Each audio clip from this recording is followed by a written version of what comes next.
Santa, the Hitman by Mary Butler. This story contains references to physical violence and implied gore. These elements are presented in a darkly comedic and absurd context, focusing on the moral and emotional implications rather than explicit descriptions. Reader discretion is advised. The hospice smells like antiseptic and failed dreams. A Christmas-themed air freshener dangles from the IV stand, swaying in time with my father's mechanical wheezing. It smells like cinnamon and regret. The fluorescent lights hum, drowning out the morphine's slow drip. Hi, I'm the man who never amounted to anything. The trophyless disappointment. If life is a race, I'm the guy who tripped in the first. 10 feet and never got back up. 35 years old, still renting, and my most significant contribution to society is a viral video of me accidentally setting fire to a microwave burrito. That's me, proud owner of a pile of unwashed dishes and a credit score so low it could run for public office. I sit slouched in the corner, watching my dad suck on life like it's a particularly stubborn milkshake. He's enormous, round face, round belly, round everything. A human snowman melted into a hospice bed. The kind of guy who built his whole life on being likable. For 30 years, he played Santa Claus at the mall. Not just any Santa, mind you. He was the Santa. The one people drove 4 counties over to see. His face still pops up on Christmas cards across the Midwest. A local legend. A walking, jolly Norman Rockwell painting. And me? I'm the guy who gave him a $10 Amazon gift card for Christmas. You'd think that's why he's dying. The look he gave me when he opened it. He beckons me closer, his hand shaking like a rusty wind-up toy. Come here, kiddo. Yeah, sure, I say, dragging the chair closer. It screeches against the linoleum, like its legs are fighting with the floor. What is it this time? Another story about how you single-handedly saved Christmas at the mall in '93? His laugh comes out like a wheeze caught in a blender. Then he stops, face turning deadly serious, eyes boring into mine. I've got a confession, kiddo, something big. I lean back. Here we go again.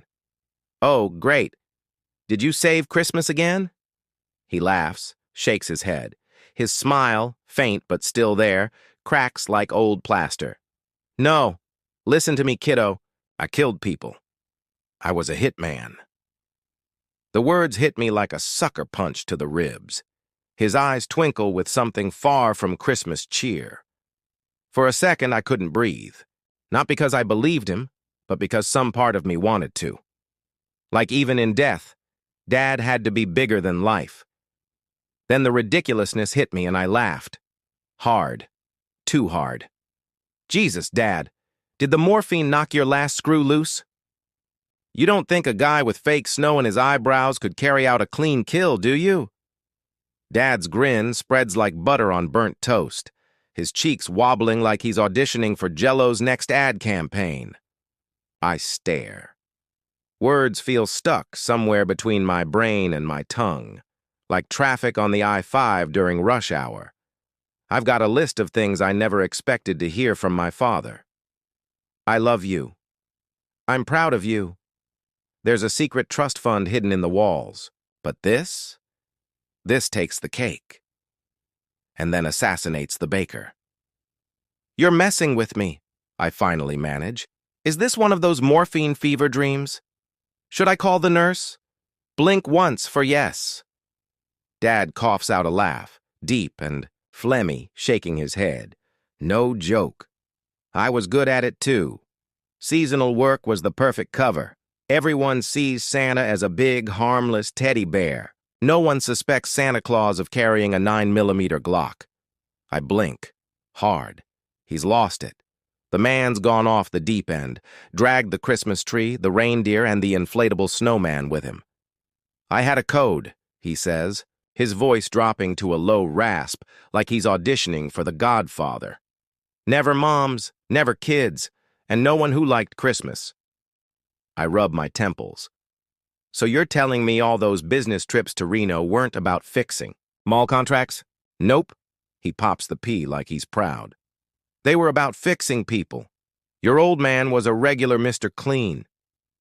And you expect me to believe this? He leans forward, a Herculean effort given his state. Remember the upstairs neighbor at our old place? The guy who played techno at 2 a.m.? I nod slowly, stomach sinking. You said he moved. I moved him. His grin widens. To a landfill. Permanently. You're not serious, I whisper, but my voice cracks. Oh God, he's serious. Go to my apartment and look for a box labeled Santa's Naughty List, top shelf of my closet. See for yourself. I'm halfway to the door when the heart monitor gives up, the line going flat like it's tired of pretending he had time left. Dad's apartment is a shrine to Christmas. Not the classy Pottery Barn kind of Christmas. This is the Walmart on clearance kind. Everywhere you look. There's a red and green assault on the senses. Tinsel dangles like garish cobwebs. A nutcracker army lines the windowsill, their paint chipped like they've been through a war. Fake snow dusts every surface, not sprinkled but dumped, like he'd been trying to recreate a blizzard indoors. I kick a pile of it near the couch. It puffs up, glittering. The closet, though, that's where things get creepy. Rows of Santa suits hang in perfect order, sorted by decade. The 80s suits are polyester atrocities, faded red like tomato soup left in the sun. The newer ones are lush, rich velvets. There's even a Santa pimp cane leaning in the corner, because of course there is. And the smell, that weird mothball meets candy cane funk, it clings to your clothes, gets in your hair. I'd need 3 showers and a priest to feel clean again. That's when I see it. A box on the top shelf, labeled in Sharpie, Santa's Naughty List. My stomach drops. No way this is real. No way. The box creaks as I pull it down, years of dust exploding in my face. Inside, the first thing I see is a pair of cracked glasses, thick Coke bottle lenses, scratched to hell. Still, smeared with something. A fingerprint, maybe. Or worse. Intrigued, I pick them up gingerly like they might bite. It had a Christmas gift tag hanging from it reading, "The neighbor who played ABBA on repeat." Next, there's a gold wedding ring, heavy, engraved with Forever Denise. This one has tag, dangling from it that reads, "Hired by Denise to take care of her abusive, cheating husband." She gave me fresh-baked cookies, still warm from the oven, too. The box bulged with trophies, Christmas tags swinging off them like tiny glittery alibis. At the bottom, a mall Santa hat, its white fur trim stiff and crusted with something dark. Brown, blood, hot chocolate, both? My hand hovers over it like touching it might connect me to him, but I jerk back. My heart pounds in my ears. This is insane. This is nuts. This is impressive. Turns out Dad wasn't just a professional at making kids smile. He was a professional at making people disappear. The thing about secrets is they're sticky. Once you hear one, it clings to you like gum on a shoe, no matter how much you scrape. Dad's confession isn't just sticking, it's metastasizing. The more I think about it, the more I see his life wasn't 2 separate halves. Santa and Hitman, jolly old saint and silent assassin, it's all the same guy, and now I'm the one holding the bag. He's dead. The town's favorite mall Santa, gone to that big workshop in the sky. Kids will cry when they hear. Some mom will bring them to the mall next week, hoping to see his stupid twinkly eyes and hear his gravelly laugh. Instead, they'll get some. Substitute in a cheap suit, the kind who smells like whiskey and regret. That'll be Dad's legacy. A hole in the lives of every snot-nosed kid who sat on his lap. Unless I tell the truth. If I do, it won't be crying kids. No. The whole town will lose its collective mind. Imagine this headline. Breaking news. Killer Kringle caught dead. The local paper will have a field day. They'll dig up every photo of him grinning in his red suit, surrounded by smiling children, and slap it next to words like murderer in bold block letters. The tabloids will pick it up. Every dumb podcaster with a microphone will start. calling him the silent Santa Slayer. And me? I'll be the idiot who ruined Christmas for the whole town. The funeral smelled like peppermint and formaldehyde. Someone decided Dad's last ride should look like an after-Christmas clearance aisle. Red and white draped the lid, as if trying to sugarcoat the whole thing, and of course the mall workers showed up in elf hats, because nothing says, "We respect your dead father," like polyester and jingling bells. The service started with a speech from Jerry, the guy who managed the mall. Jerry had a voice like a dying accordion and the charisma of wet cardboard, but he tried. "He wasn't just Santa," Jerry said, his words wobbling. "He was Christmas. He saved Christmas." Saved it?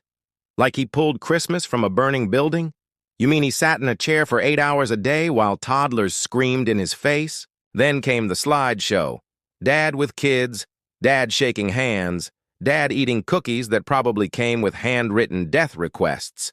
And now it was my turn. I stepped up to the podium, clutching my notes. My palms were slick, my mouth dry. Every eyeball in the room locked onto me like I was the halftime show. Here lies Santa, the town legend. And here comes his loser kid, fumbling for words. I cleared my throat. Dad was unforgettable. A safe start. Too safe. My hands shook. I glanced down at my notes, then up at the crowd. Their faces blurred. My brain buzzed. Because, you know, my voice cracked. He was Santa and a hitman. The room froze. A collective gasp sucked all the air out. Then Jerry laughed. The kind of laugh that makes you wonder if someone's choking. Santa? A hitman? More laughter erupted. Next, you'll tell us Rudolph ran a dog-fighting ring. I blinked. The crowd thought I was joking. Thank God. I faked a chuckle, the kind that burns your throat on the way out. Yeah, I guess he really killed it as Santa, huh? The groans at my pun covered my slip-up, and I pivoted. Hard. But seriously, Dad was the most unforgettable Santa this town ever had. They clapped. Some people wiped tears. And me? I stared at the casket, wondering what was worse. Burying. The truth with him or walking around with it lodged in my head forever. The funeral was barely over when he found me. Grizzled guy in a trench coat, the kind of face that looks like it's been carved out of driftwood.